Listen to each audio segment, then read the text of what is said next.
بسم اللہ الرحمن الرحیم۔ آج انشاءاللہ ہم دو چیزیں پڑھیں گے، ایک تو حال اور دوسرا تمیز۔ یہ دونوں منصوبات میں سے اس سے پہلے ہم مفاعیل خمسہ ڈسکس کر چکے ہیں پچھلی کلاس میں، تو انشاءاللہ آج اگلے جو دو منصوبات میں سے اہم اسماء ہیں، ایک حال، پہلے اس پہ بات کریں گے کہ حال کسے کہتے ہیں، حال کو استعمال کرنے کے قواعد کیا ہیں، جس اسم کا حال بیان کیا جائے اسے کیا کہا جاتا ہے، اور حال کی مختلف ٹائپس کیا ہیں، حال کا لانے کا مقصد کیا ہے، کیوں حال کو استعمال کیا جاتا ہے، اور حال کے بعد پھر انشاءاللہ تمیز کی بابت پڑھیں گے، تمیز کی بھی کتنی ٹائپس ہیں اور اس کے احکام کیا ہیں ہر ٹائپ کے، انشاءاللہ یہ بھی ڈسکس کریں گے۔ تو شروع کرتے ہیں، سب سے پہلے حال کو دیکھیں گے۔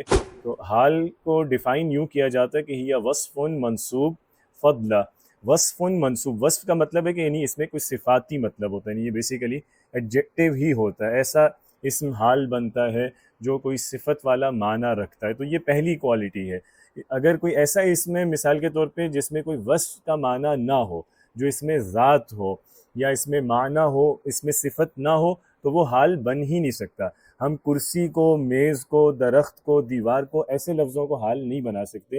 حال انہی لفظوں کو بنائیں گے جن میں کوئی صفاتی مطلب ہو، جیسے اچھا، برا، جیسے بیمار، جیسے مثال کے طور پہ سچا، جھوٹا، ایسے جو اسماء ہیں جن میں صفت کا معنی ہے وہ حال بنتے ہیں۔ اعراب دیکھیں تو یہ بھی منصوب ہوتا ہے، اور فضلہ اس کو اس لیے کہتے ہیں کہ یہ مسند یا مسند الیہ نہیں ہوتا۔ فضلہ آپ کو معلوم ہے کہ زبان میں ہر اس لفظ کو فضلہ کہا جاتا ہے جو جملے میں مسند اور مسند الیہ کے علاوہ ہے، اگرچہ فضلہ کا لفظی مطلب ہوتا ہے زائد، لیکن اگر ہم استعمال دیکھیں زبان کا تو ضروری نہیں ہے کہ ہمیشہ فضلہ جملے میں زائد ہی ہو، کئی دفعہ فضلہ کا آنا ضروری ہوتا ہے، اگر وہ نہ آئے تو معنی جو ہے اس میں ابہام بھی پیدا ہو سکتا ہے، اور کئی دفعہ معنی جو ہے وہ بگڑ بھی سکتا ہے، یعنی فضلہ کے بغیر کئی دفعہ مفہوم سمجھ ہی نہیں آتا کسی بات کا۔ تو اگر ہم پریکٹیکلی دیکھیں تو کئی جگہوں پہ فضلہ چاہے وہ مفعول بھی ہو، کئی جگہوں پہ مفعول فی ہے، کئی جگہوں پہ مفعول لو، اسی طرح حال بھی کئی جملوں میں اس کا لانا ضروری ہو جاتا ہے معنی کی وضاحت کے لیے، لیکن اس کو فضلہ اس لیے کہتے ہیں کہ کلام میں اسناد اس کے بغیر بھی پوری ہو جاتی ہے، یعنی مسند اور مسند الیہ سے چونکہ کلام مکمل ہو جاتا ہے تو یہ مسند اور مسند الیہ پہ زائد اسم ہے، اس لیے اسے ہم فضلہ کہتے ہیں۔ اگرچہ ضرورت میں، جیسا کہ میں نے عرض کیا کہ استعمال میں کئی دفعہ اس کا آنا ضروری ہے، جیسا کہ ہم دیکھیں اگر جو سورہ نساء میں اللہ سبحانہ وتعالیٰ نے فرمایا کہ یا ایھا الذین آمنوا لا تقربوا الصلاۃ وانتم سکارى، کیا ایمان والو نماز کے قریب نہ جاؤ۔ اب یہاں جو آگے حال بیان کیا گیا ہے کہ اس حال میں کہ تم نشے میں ہو، یہاں آپ دیکھیں تو اس جملے میں حال اگر نہ لایا جائے تو نہیں کا معنی جو ہے وہ اس سے مراد کتنی غلط لی جا سکتی ہے، اس سے یہ لگے گا کہ اللہ تعالیٰ گویا نماز کے قریب جانے سے روک رہے ہیں۔ تو آپ دیکھ رہے ہیں کئی جگہوں پہ حال یا کوئی بھی جو فضلہ کے مختلف جتنے بھی منصوبات پڑھ رہے ہیں، اس سے پہلے ہم نے مفاعیل خمسہ پڑھے ہیں، تو کئی جگہوں پہ ان کا آنا بھی کانٹیکسٹ میں ضروری ہو جاتا ہے، ٹھیک ہے، لیکن گرامر کی زبان میں انہیں ہم فضلہ ہی کہتے ہیں چونکہ وہ مسند اور مسند الیہ پہ زائد ہوتے ہیں۔ اب آگے یہ بتا رہے ہیں اس تعریف میں کہ اس کا مقصد کیا ہے، یا حال بیسیکلی کہتے کس اسم کو ہے، وہ کام کیا کرتا ہے، معنی کیا دیتا ہے۔ یبین ہیئت ما قبلہ، یہ بیسیکلی اس کا کام ہے کہ وہ اپنے ما قبل کی ہیئت، اس کی حالت، اس کا وصف بیان کرتا ہے، ٹھیک ہے۔ اس سے پہلے کوئی اسم آئے گا جس کی حالت یہ بیان کر رہا ہوگا کہ وہ جو اس سے پہلے اسم ہے وہ کس حالت میں تھا، جیسے ابھی میں نے نماز والی جو مثال دی تو اس میں جیسے انتم سکارا جو ہے وہ اس سے پہلے جو لا تقربو آیا ہے اس میں واو جو ہے مخاطب جمع کا، اس کی حالت بیان کر رہا ہے کہ تم لوگ قریب نہ جاؤ جب تم اس حال میں ہو، تو یہ اپنے ما قبل کسی اسم کی حیت بیان کرتا ہے۔ وہ ما قبل اسم کون سا ہوگا؟ من فاعل او مفعول بھی، یہ من بیانیہ ہے، ٹھیک ہے۔ من بیانیہ وہ ہوتا ہے عربی میں جو پچھلی بات کو بیان کرنے کے لیے لایا جاتا ہے، کہ وہ جو ما قبل اسم ہے جس کی حالت بیان کرنے کے لیے حال آتا ہے وہ فاعل ہو سکتا ہے، وہ مفعول بھی ہو سکتا ہے، او منہما معن، معن کا مطلب ہوتا ہے اکٹھے ساتھ، یا وہ دونوں ایک ہی وقت میں، یعنی کبھی یہ بھی ہوتا ہے کہ ایک جملے میں حال آتا ہے جو فاعل اور مفعول دونوں کی حالت بیان کر رہا ہوتا ہے، تو دونوں کا حال بیان کرنے کے لیے بھی وہ آ سکتا ہے۔ او من غیرہما، یا فاعل اور مفعول بھی کے علاوہ کسی اور اسم کی حالت بیان کرنے کے لیے حال آ سکتا ہے۔ وقت وقوع الفعل، لیکن یہ حیت جو بیان کرتا ہے حال کسی بھی اسم کی، یہ اس وقت بیان کرتا ہے کہ جب کسی فعل کا وقوع ہو رہا ہوتا ہے، تو حال بیسیکلی بتاتا ہے کہ جب یہ کام ہو رہا تھا تو اس وقت فلاں اسم یا فلاں شے یا فلاں شخص کس حیت میں، کس کیفیت، کس حالت میں یا کس وصف میں تھا، ٹھیک ہے. مثال کے طور پہ جیسے ہم کہیں کہ میں بھاگتا ہوا آیا، تو اب یہاں آیا فعل ہے اور میں جو ہوں وہ اسم ہے، متکلم وہ اسم ہے جس کی حیت بیان کی جا رہی ہے، اور اس میں جو حال ہے وہ بھاگتا ہوا ہے. وہ بتا رہا ہے کہ جب یہ فعل ہوا تو سب متکلم کی کیفیت کیا تھی، ٹھیک ہے. نیچے اب اس کی مثالیں دی جا رہی ہیں، اور مثالوں سے پہلے یہ جو ماقبل اسم ہے جس کی حالت بیان کی جاتی ہے، اس کو زبان میں ہم کیا کہتے ہیں؟ ذو الحال. اسے ذو الحال بھی کہا جاتا ہے، اسے صاحب الحال بھی کہا جاتا ہے، ٹھیک ہے. تو حال وہ وصف ہے جو اپنے ماقبل کی حیت بیان کرتا ہے، منصوب ہوتا ہے، اور جملے میں یہ فضلہ ہوتا ہے، اور جس کی حالت یہ بیان کرتا ہے جس اسم کی، اس کو ہم ذو الحال یا صاحب الحال کہتے ہیں. اب مثال کے طور پہ دیکھیں تو پہلی مثال ہے وَادْخُلُوا الْبَابَ سُجَّدًا، کہ تم لوگ دروازے سے داخل ہونا سجدہ کرتے ہوئے. یہ بنی اسرائیل کو حکم دیا گیا تھا جو سورہ بقرہ میں بیان ہوا ہے. تو یہاں آپ دیکھیں کہ امر میں واو جو آیا ہے وَادْخُلُوا میں، یہ والا واو یہ فاعل کا واو ہے کہ تم لوگ داخل ہونا. تو اب یہ جو مخاطب ہیں ان مخاطبین کی حالت بیان کی جا رہی ہے سجدن سے، کہ جو فاعل ہے مخاطب، کہ تم لوگ جب داخل ہوگے، تم جب یہ فعل کرو گے تو اس وقت تمہاری حالت سجدے کی ہونی چاہیے. تو یہاں فاعل کی حالت یا اس کا وصف بیان کرنے کے لیے حال آیا ہے. اسی طرح دوسری مثال میں دیکھیں وَتَرَكُوكَ قَائِمًا، جو سورہ جمعہ میں ہے، کہ جب ایک موقع پہ رسول اللہ صلی اللہ علیہ وسلم خطبہ ارشاد فرما رہے تھے اور تجارت آ گئی تھی، تو کچھ لوگ اس کی طرف متوجہ ہو گئے اور رسول اللہ صلی اللہ علیہ وسلم کے پاس بہت کم لوگ مسجد میں رہ گئے. تو اس پہ اللہ تعالیٰ نے جو ڈانٹا تھا، اور وہاں یہ الفاظ آئے وَإِذَا رَأَوْا تِجَارَةً أَوْ لَهْوًا، کہ جب یہ لوگ کوئی مشغلہ فضول دیکھتے ہیں یا تجارت، تو انفضوا الیہا، اس کی طرف یہ بھاگ جاتے ہیں. وَتَرَكُوكَ قَائِمًا، اور آپ کو کھڑے کا کھڑا چھوڑ جاتے ہیں. ٹھیک ہے کہ آپ خطبہ دے رہے ہیں، آپ کھڑے ہیں، اور اس حال میں آپ کو انہوں نے چھوڑ دیا. تو یہاں اگر ہم دیکھیں تو قائم جو ہے یہ حال بیان کر رہا ہے کا جو ضمیر ہے مفعول کی، کہ وہ چھوڑ دیتے ہیں آپ کو اے نبی. تو آپ یعنی رسول اللہ صلی اللہ علیہ وسلم جو یہاں مخاطب ہیں ان کے لیے ضمیر استعمال کی گئی ہے کاف کی، تو یہاں جملے میں مفعول بہی کی حیثیت سے استعمال ہوئی ہے نا یہ ضمیر، تو پھر مفعول بہی کا وصف جو ہے یا حیت بیان کر رہا ہے یہ حال. تو زیادہ تر زبان میں حال ان دو مقاصد ہی کے لیے آتا ہے، یعنی یہ فاعل یا مفعول بہی ہی کی حیت بیان کر رہا ہوتا ہے. تو عموماً زیادہ تر جملوں میں ہمیں حال یہی دیکھنے کو ملے گا کہ فاعل یا مفعول بہی کی کیفیت بتا رہا ہے. لیکن ویسے باقی اسما کی لیے بھی یہ آ سکتا ہے جس کی مثالیں نیچے گیون ہیں. جیسے ہر ایک کی مثال یہاں دی گئی ہے، نائب فاعل، مبتدا، خبر، مفعول مطلق، مفعول فی، مفعول لہو، معہ، مجرور اسم جو ہوتا ہے، کسی بھی اسم کی حالت بیان کی جا سکتی ہے حال کے ذریعے. اب ہر ایک کی مثال دیکھیے کہ تؤکل الفاکہۃ ناضجۃ، اس کا مطلب ہے کہ فاکہ ہم کہتے ہیں پھل کو، ناضج ہوتا ہے پکا ہوا پھل، کہ پھل کھایا جاتا ہے پکا ہوا، یعنی جب وہ تیار ہو چکا ہو، پکا ہوا ہو، اس وقت اس کو ہم کھاتے ہیں. تو یہاں آپ دیکھیں کہ فاکہہ نائب الفاعل ہے نا تؤکل کا، کہ پھل کھایا جاتا ہے. تو یہ جو ناضجہ ہے یہ نائب الفاعل فاکہہ کا حال بیان کر رہا ہے. زید مبتسما قادم، تو زید قادم، زید آ رہا ہے تو زید مبتدا ہے، اور بیچ میں آپ دیکھیں تو مبتدا کے بعد مبتسمن اس کا حال بیان کیا گیا کہ زید مسکراتا ہوا آ رہا ہے. ٹھیک ہے، زید مسکراتا ہوا آ رہا ہے، تو یہاں مبتسمن زید یعنی مبتدا کی حالت بیان کر رہا ہے. اسی طرح حال خبر کے لیے بھی آتا ہے، جیسے ھذا خالد مقبلا، کہ ارے یہ تو خالد ہے آتا ہوا، یعنی آپ کسی خالد کو آتا ہوا دیکھیں اور آپ اپنے ساتھ کسی کو بتائیں کہ ارے یہ تو خالد آتا ہوا ہے، ٹھیک ہے، یا یہ خالد ہے یہاں آتا ہوا.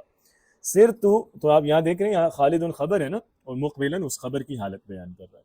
سر تو سیری حسیسا، حسیس کا مطلب کیا ہوتا ہے؟ قرآن کریم میں بھی آیا یہ لفظ. سر اس کا نہیں پتا.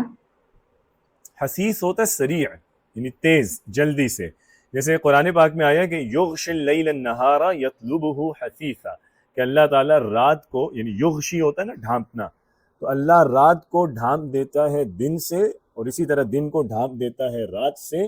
تو یطلبہ یعنی ان میں سے دن اور رات میں سے ہر ایک دوسرے کا پیچھا کرتا ہے، حثیثا تیزی سے، یعنی رات جاتی ہے تو تیزی سے دن اس کے پیچھے آتا ہے، اور اسی طرح جب دن آتا ہے تو رات پھر تیزی سے اس کا پیچھا کرتی ہے. تو حسیس تیز کے معنی میں ہے. تو سر تو سیری، یہاں سیری اب دیکھ رہے ہیں مفعول مطلق ہے نا، چونکہ سیر مصدر ہے، سر فعل ہے، تو ہم نے پڑھا تھا کہ یہ مصدر جو فعل کے بعد آتا ہے وہ مفعول مطلق ہوتا ہے. تو یہاں وہ کہہ رہا ہے کہ میں اپنی چال چلا تیزی سے، تو یہ حسیساً تیزی جو ہے یہ چال کی حالت بتا رہا ہے کہ وہ چال کیسی تھی، ٹھیک ہے، تو یہاں مفعول مطلق کا حال آیا. اسی طرح سرت اللیل مظلماً کہ میں رات میں چلا جبکہ رات تاریک تھی، تو یہاں مظلماً رات کی حالت بیان کر رہا ہے، اور لیل جو ہے یہ مفعول فی ہے، تو مظلماً مفعول فی کا حال بیان کر رہا ہے. اسی طرح افعل الخیر محبت الخیر مجردۃ عن الریا، کہ افعل الخیر کہ اچھا کام کرو، محبت الخیر خیر کی محبت رکھتے ہوئے یا خیر کی محبت کی وجہ سے، ٹھیک ہے، یعنی نیکی کرو نیکی کی محبت میں. تو یہاں بیسیکلی محبہ کا جو لفظ ہے یہ مفعول لاجلہ ہی مفعول لہو ہے نا، یہ بتا رہا ہے کہ نیکی کیوں کرو، اس کا سبب بتا رہا ہے. اور آگے آپ دیکھیں تو مجردہ کا جو لفظ ہے یہ محبت کے لفظ کا حال بیان کر رہا ہے. تو یہاں حال مفعول لہو کے لیے آیا ہے کہ نیکی کرو نیکی کی محبت کی وجہ سے، اس حال میں کہ وہ محبت خالی ہو ریا سے، وہ تمہاری محبت میں کوئی بھی دکھاوا نہ ہو، ٹھیک ہے، تو اس کو ریا سے خالی رکھتے ہوئے. لا تسر واللیل داجیا، داجی کسے کہتے ہیں جی؟ بدر الدجا اکثر سنا ہوگا، رسول اللہ صلی اللہ علیہ وسلم کے لیے اکثر نعتوں میں استعمال ہوتا ہے بدر الدجا. بدر کون سا چاند ہوتا ہے؟ سر 14ویں کا چاند. 14ویں کا چاند ہوتا ہے بدر. تو دجا کیا ہوگا؟ دجا انتہائی اندھیری رات ہوتی ہے، ٹھیک ہے، یعنی ایسی اندھیری رات کہ جس میں انسان کو گویا اپنا آپ دکھائی نہ دے رہا ہو. تو داجی بھی اسی سے اسم الفاعل ہے، یعنی اندھیری رات، ٹھیک ہے. تو بدر الدجا کا مطلب ہے کہ انتہائی تاریک رات کا 14ویں چاند، یعنی جب انسان کو روشنی کی شدید ضرورت تھی انسانوں کو، اس وقت رسول اللہ صلی اللہ علیہ وسلم 14ویں کے چاند بن کے اس دنیا کے آسمان پر ابھرے. تو اسی طرح یہاں دیکھیں اب وہ کہہ رہا ہے کہ لا تسر کہ بھائی مت چلو یا مت جاؤ، واللیل ایسی رات میں، یہاں واو مع کا معنی دے رہا ہے، یعنی مصاحبت کا معنی دے رہا ہے کہ ایسی رات کے ہوتے ہوئے مت چلو کہ جو رات داجین تاریک ہو. تو رات جب کہ تاریک ہو اس رات کے ساتھ یا اس رات کے ہوتے ہوئے، ایسی تاریک رات کے ہوتے ہوئے مت چلو پھرو یا مت باہر کو نکلو، سفر نہ کرو. تو یہاں آپ دیکھ رہے ہیں کہ لیل جو ہے مفعول معہو ہے اور داجین اس کا حال بیان کر رہا ہے. اسی طرح مررت بہند راکبۃ کہ میں ہند کے پاس سے گزرا اس حال میں کہ وہ سوار تھی، یعنی میں جب ہند کے پاس سے گزرا تو وہ کسی سواری پر بیٹھی ہوئی تھی، ٹھیک ہے، کسی بھی جانور یا کسی بھی چیز پہ. تو یہاں ہند مجرور ہے اور راکبہ اس کا حال بیان کر رہا ہے، ٹھیک ہے. تو آپ دیکھ رہے ہیں کہ حال کسی بھی اسم کے لیے لایا جا سکتا ہے، لیکن زیادہ تر جو حال استعمال ہوتا ہے وہ فاعل اور مفعول بہ کے لیے استعمال ہوتا ہے. اور حال ہمیشہ جو آپ نے یہاں نوٹ کیا ہے کہ وصف ہوگا، یعنی ایسا لفظ ہوگا جس میں صفاتی مطلب ہے، فضلہ ہوگا یعنی مسند مستدیرے کے علاوہ ہوگا وہ، اور منصوب ہوگا اپنے ماقبل اسم کی حیت بیان کر رہا ہوگا، ٹھیک ہے. آگے چلیں، اب آگے حال کی صورتیں اور اس کے احکام پڑھنے. حال کس طرح سے آ سکتا ہے؟ تو جیسے ہم نے خبر میں پڑھا تھا کہ خبر کی 3 ٹائپس ہیں، مفرد، جملہ، شبہ جملہ. اسی طرح حال بھی 3 طرح کا ہوتا ہے، مفرد، جملہ، شبہ جملہ. اور جیسا کہ ہم نے خبر میں ڈسکس کیا تھا کہ مفرد خبر سے مراد وہ خبر نہیں ہے جو واحد کے صیغے میں ہو، مفرد خبر سے مراد بلکہ وہ خبر ہے جو جملہ یا شبہ جملہ نہ ہو، وہ تثنیہ یا جمع کے صیغے میں آ سکتی ہے. اسی طرح جب ہم کہتے ہیں کہ مفرد حال تو اس سے مراد وہ حال ہے جو جملہ یا شبہ جملہ نہ ہو. تو جو حال مفرد ہو وہ کیسے استعمال کیا جاتا ہے؟ وہ عدد میں اور جنس میں صفت کی طرح، جیسے صفت موصوف کی اتباع کرتا ہے، تو اسی طرح یہ جو مفرد حال ہے وہ جنس اور عدد میں اپنے ذل حال کے مطابق آتا ہے. جیسے رأیت حامدا راکبا، رأیت خالدا وعثمان راکبین، رأیت الناس راکبین، رأیت فاطمة راکبة. تو آپ دیکھ رہے ہیں ہر جگہ کہ جیسا اس کا ذل حال آیا ہے ویسا ہی حال آیا ہے، عدد ان کا ایک جیسا ہے اور جنس بھی، دونوں مذکر اور واحد ہیں، یہاں دونوں مثنیٰ ہیں اور مذکر ہیں، یہاں جمع مذکر ہیں، یہاں ذل حال اور حال دونوں مفرد اور مؤنث ہیں. اگر عدد اور تانیث میں مطابقت ہوگی حال اور ذل حال میں، تو پھر حال اور صفت میں کیسے فرق ہم کر سکتے ہیں؟ یہ بات پلیز ذرا بتائیے گا. آپ لوگوں کے ذہن میں خود بھی شاید ہو سکتا ہے کسی کے ذہن میں یہ سوال آیا ہو کہ یہ دیکھنے میں آپ کو صفت کی طرح نہیں لگ رہے، صفت موصوف نہیں لگ رہے، یہ جتنی مثالیں لگ رہے ہیں نا، کنفیوژن ہو سکتی ہے نا. بالکل ہو سکتی ہے. تو پھر کیا اصول ہے؟ یا اس میں ایک فرق بھی ہے، اگر آپ نے آبزرو کیا ہو تو آپ کو مل جائے گا تھوڑا سا، اگر آپ لوگ دیکھیں. چلیں میں ایک مثال اور دیتا ہوں. اس سے امید ہے اس طرف آپ کی توجہ جائے گی. یہاں تو اس میں علم ہی آ رہا ہے نا. میں کوئی اور مثال دیتا ہوں. جیسے لیٹس سے ہم کہتے ہیں رأیت، جیسے حامد کی جگہ میں بدل دیتا ہوں، رأیت الرجل راکبا، رأیت الرجل راکبا، لقیت الولد باکیا. دیکھا آپ نے؟ تعلمت العربیۃ صغیرا. یہ معرفہ اور نکرہ کا ڈفرینس ہے. یس، یہ ہے بالکل صحیح. اللہ کا بھلا کرے. زبردست. تو فرق بیسیکلی جو ہم موصوف صفت میں کرتے ہیں اور حال اور صاحب الحال میں، وہ اس سے کیا جاتا ہے کہ موصوف اور صفت وہ تعریف اور تنکیر یعنی معرفہ نکرہ ہونے میں بھی ایک جیسے ہوتے ہیں، لیکن حال اور صاحب الحال میں اگر ہم دیکھیں تو حال ہمیشہ نکرہ آتا ہے، حال نکرہ ہوتا ہے، اور صاحب الحال جو ہے وہ معرفہ آتا ہے. ٹھیک ہے، وہ زیادہ تر معرفہ آتا ہے. اگر معرفہ نہ ہو تو وہ پھر نکرہ مخصصہ ہوتا ہے، اس میں تخصیص آتی ہے. تو عموماً لیکن صاحب الحال معرفہ اور حال نکرہ، اسی سے ہم پھر موصوف صفت اور حال اور صاحب الحال میں فرق کرتے ہیں. اور پھر کئی جملے ایسے ہوتے ہیں جن میں یہ فرق بہت باریک سا رہ جاتا ہے. مثال کے طور پہ جیسے دیکھیں، اگر میں یہ آپ سے میں آپ کو دو جملے دیتا ہوں، ٹھیک ہے، ان دونوں جملوں میں آپ نے ترجمے میں مجھے بتانا ہے کہ کیا فرق آئے گا. ایک جملہ ہے اکلت طعاما حارا، اکلت طعاما حارا. یہ مجھے بتائیں، طعاما حارا مرکب توصیفی ہے یا یہ حال اور ذوالحال ہے؟ پہلے تو یہ بتائیں. مرکب توصیفی لگ رہا ہے. مرکب توصیفی ہے نا؟ بالکل صحیح کہہ رہے ہیں، مرکب توصیفی ہے. تو اس کا ترجمہ ہم کیسے کریں گے؟ میں نے گرم کھانا کھایا. ہاں، میں نے گرم کھانا یا میں نے گرما گرم کھانا کھایا. اچھا، اب آپ اگر اس کو بدل دیں، اکلت الطعام حارا، اب الطعام صاحب الحال اور حارا حال بنے گا. اب اس کا ترجمہ کیسے کریں گے؟ میں نے کھانا کھایا جبکہ وہ گرم تھا. زبردست، بالکل یہی ہے.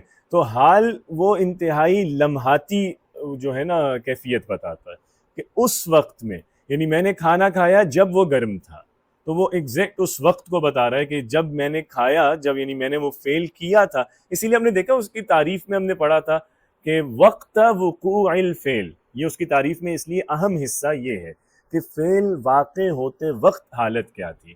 آپ دیکھ رہے ہیں صحیح ہے نا؟ تامن ہارن ایک عمومی صفت ہے، میں نے گرم کھانا کھایا، لیکن حال جو ہے وہ بہت لمحاتی ہوتا ہے، وہ ایگزیکٹ اس ٹائم کو ڈینوٹ کر رہا ہوتا ہے جب وہ فعل واقع ہوا ہے. ٹھیک ہے، تو بس یہ باریک سا فرق ان میں آتا ہے حال اور صفت کے ترجمے میں. صحیح ہے جی. چلیں ایک اور مثال دیتا ہوں، اس سے ذرا زیادہ واضح ہو جائے گا. مثال کے طور پہ ایک جملہ ہے جی، احب طالبا مجتہدا. اس کا مطلب ہم کیسے کریں گے؟ احب طالبا مجتہدا، میں محنتی طالب علم سے محبت کرتا ہوں. بالکل. اور اگر ہم اس کو حال بنائیں، احب الطالب مجتہدا، میں طالب علم سے محبت کرتا ہوں جبکہ وہ جو محنت کرے زبردست، یا جو بالکل. اب آپ دیکھ رہے ہیں کہ صفت جو ہے اس میں ایک طرح کا دوام سا آ رہا ہے نا اس میں، یعنی وہ اس کی صفت بن گئی ہے. وہ اس کا مطلب ہے کہ وہ آدمی صرف اس لمحے وہ کام نہیں کر رہا، بلکہ گویا اب وہ اس صفت کا متحمل ہے. ایسا ہی ہے نا؟ تو ہم یہ اس سے متصف ہے اس صفت سے، تو اس لیے ہم کہہ رہے ہیں کہ میں محنتی طالب علم. تو محنتی ایک بڑی ایک ٹیگ ہے بہت بڑا، اور محنتی ہونے کا ٹیگ اس کو ایک دن میں نہیں ملا، اس نے بہت محنت کی اور اس کے بعد کسی کو ملے گی نا یہ صفت کہ لوگ اسے ماننا شروع ہو جائیں کہ جی محنتی طالب علم ہے. لیکن جو حال ہے وہ عین اس لمحے کی بات کر رہا ہے کہ میں طالب علم سے محبت کرتا ہوں جب وہ محنت کر رہا ہوں، یعنی اگر میں اسے محنت کرتا ہوا دیکھوں تو مجھے اچھا لگتا ہے، لیکن محنت نہیں کر رہا پھر مجھے نہیں اچھا لگتا. ٹھیک ہے، تو بس یہ ان میں ایک طرح کا وہ دوام اور عارضی پن کا فرق ہوتا ہے زیادہ تر. جو آپ نے دوسری مثال بتائی ہے جس میں حال کا بتایا، تو وہ سر مطلب بولنے میں لکھنی نہیں سمجھ آ رہی کہ اس کو لکھیں گے کیسے؟ سمپلی ایک بار بس بتا دیجیے. سمپلی بس الطالب جو ہے اس پہ ال آئے گا، احب الطالب مجتہداً، تو طالب پہ ال لگائیں گے جب اس کو صاحب الحال بنائیں گے، اور جب وہ صرف موصوف ہوگا تو ال کے بغیر آئے گا احب طالبا مجتہداً. ٹھیک ہے جی سر، جزاک اللہ. چلیں. تو یہ جی سب سے پہلے مفرد حال. تو مفرد حال ہم نے دیکھا ہے کہ یہ اپنے صاحب الحال کی اتباع کرتا ہے عدد میں اور جنس میں. اس کے بعد آ جائیں جو جملہ ہے. جملہ بھی حال کے طور پہ آ سکتا ہے، اور یہ جملہ اسمیہ بھی ہو سکتا ہے اور فعلیہ بھی ہو سکتا ہے، اور قرآن کریم میں ہم نے بہت سی جگہوں پہ یہ جملے ہم پڑھتے رہتے ہیں. جملہ جب بھی حال بنے گا تو اس میں ایک شرط ہے جو کہ ہم نے خبر میں بھی پڑھی تھی کہ خبر اگر جملہ ہے تو ایک رابط ہونا چاہیے، ایک کنیکٹر ہو جو اس خبر کو اس پچھلے مبتدا سے جوڑ رہی ہو، ٹھیک ہے، یعنی بیسیکلی وہ چونکہ مکمل جملہ ہے نا، جملے کے اپنے اندر بھی تو اسناد ہوتی ہے، تو اس جملے کو اگر آپ کسی مبتدا کی خبر بنا رہے ہیں تو ایک کنیکٹر چاہیے. اسی طرح اگر آپ پورے جملے کو کسی کلمے کی، کسی اسم کی حال بنا دیتے ہیں اس کا، تو اگر آپ کسی اسم کا حال بناتے ہیں مکمل جملے کو، تو اگین آپ کو ایک رابط، ایک کنیکٹر، ایک ایسا لفظ چاہیے جو اس جملے کو اپنے سے پہلے والے اسم سے جوڑ دے. اور یہ رابط جو ہے یہ 3 طرح کا ہو سکتا ہے. نمبر 1 یہ رابط واو ہوتا ہے، اور یہ واو ہے جسے ہم واو حالیہ یا واو الحال کہتے ہیں، ٹھیک ہے. کہ یہ واو عطف والا معنی نہیں دیتا، اس کا ہم ترجمہ اور نہیں کرتے، بلکہ اس کا ہم ترجمہ کرتے ہیں اس حال میں، یا اس کا ترجمہ ہم کرتے ہیں حالانکہ، ٹھیک ہے. جیسے اس آیت میں ہے کہ ام حسبتم ان تترکوا، کیا تم نے یہ سمجھ لیا ہے کہ تمہیں چھوڑ دیا جائے گا ایسے ہی، مطلب آزمائے نہ جاؤ گے. وَلَمَّا يَعْلَمِ اللَّهُ الَّذِينَ جَاهَدُوا مِنْكُمْ، تو اب یہ جو ولما میں واو ہے، یہ واو عطف کا نہیں ہے بلکہ یہ واو حال کا ہے. اس کا ترجمہ ہم یہ نہیں کریں گے کہ اور نہیں ظاہر کیا، بلکہ اس کا معنی یہ ہے کہ کیا تم سمجھ بیٹھے ہو کہ تم چھوڑ دیے جاؤ گے، حالانکہ اللہ نے ابھی تو ظاہر نہیں فرمایا تم میں سے جہاد کرنے والوں کو. یعنی اللہ نے لوگوں کے سامنے نہیں اللہ لے آیا کہ کون واقعی مجاہد ہیں. تو واو کا ترجمہ حالانکہ کر سکتے ہیں یا اس حال میں کر سکتے ہیں، ٹھیک ہے. تو اس حال میں کیسے تم سوچ سکتے ہو کہ تمہیں آزمایا نہیں جائے گا جب کہ اللہ نے ابھی ان لوگوں کو ظاہر نہیں کیا جو واقعی جہاد کرنے والی. تو یہاں واو حالیہ ہے، اور یہ واو ہے جو اپنے بعد والے جملے یعنی لما یعلم اللہ الذین جاہدوا منکم، یہ پورا جملہ فعلیہ اس جملے کو حال بنا رہا ہے تم کا. تو تم کا حال اس جملے کو بنایا ہے واو نے، اس واو کے ذریعے یہ جملہ تم سے کنیکٹڈ ہے، صحیح ہے. دوسرا رابط ہو سکتا ہے ضمیر. تو ضمیر کی مثال ہے جیسے ثم جاؤک یحلفون باللہ، کہ پھر اے نبی کریم صلی اللہ علیہ وسلم وہ لوگ یعنی وہ منافقین آپ کے پاس آتے ہیں قسمیں کھاتے ہوئے اللہ کی. تو یہاں یحلفون کا جو فعل مضارع ہے یہ مضارع حال کے طور پہ استعمال ہو رہا ہے، اور اس حال میں رابط کیا ہے؟ یحلفون میں جو ضمیر فاعلی واو ہے، اس واو کے ذریعے، چونکہ دیکھیں پچھلے جملے میں بھی جاؤ میں جو واو ہے یہ فاعل ہے، اور اسی واو کا حال بیان کیا جا رہا ہے نا، تو اگین وہ ضمیر ریپیٹ کی گئی ہے جو ضمیر یحلفون کو پہلے جاؤ کا سے جوڑ رہی ہے، ٹھیک ہے. تو وہ لوگ آتے ہیں آپ کے پاس قسمیں کھاتے ہوئے، اسی لیے ہم اس کا ترجمہ ہوئے سے کر رہے ہیں، قسمیں کھاتے ہوئے، تو مضارع کا حال کا معنی لے رہے ہیں، ٹھیک ہے. تو اردو میں حال کو عموماً اسی طرح کھاتے ہوئے، کرتے ہوئے، اینڈ پہ ہوئے کا لفظ جنرلی استعمال کیا جاتا ہے. تو یحلفون باللہ یہ جملہ فعلیہ جاؤ کا اس میں اسپیسیفکلی واو کا حال بن گیا ہے. تو جو واو حالیہ ہے وہ بھی رابط ہو سکتا ہے، ضمیر بھی رابط کے طور پہ آ سکتی ہے، اور واو اور ضمیر دونوں بھی آ سکتے ہیں. جیسے لا تقربوا الصلاۃ وانتم سکارا، تو واو بھی آ گیا اور انتم کی ضمیر بھی آ گئی، اور ان دونوں نے اس جملہ اسمیہ انتم سکارا کو اب مربوط کر دیا ہے اپنے سے پہلے والے جملے میں واو جو ضمیر فاعلی ہے اس سے. تو یہ لا تقربو میں جو فاعل ہے واو، اس کا حال بن گیا ہے انتم سکارا کا جملہ، ٹھیک ہے. تو مکمل جملہ جملہ اسمیہ اور فعلیہ بھی حال بن سکتا ہے بشرطے کہ اس میں کوئی رابط ہو، اور رابط 3 میں سے کوئی ایک ہوتا ہے، یا واو یا ضمیر، یا واو اور ضمیر دونوں ہو سکتے ہیں.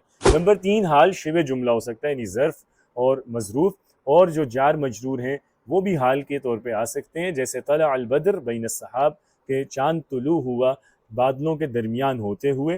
وَتَرَكَهُمْ فِي الظُّلُمَاتِ، اور اللہ تعالیٰ نے ان منافقین کو چھوڑ دیا اندھیروں میں ہوتے ہوئے.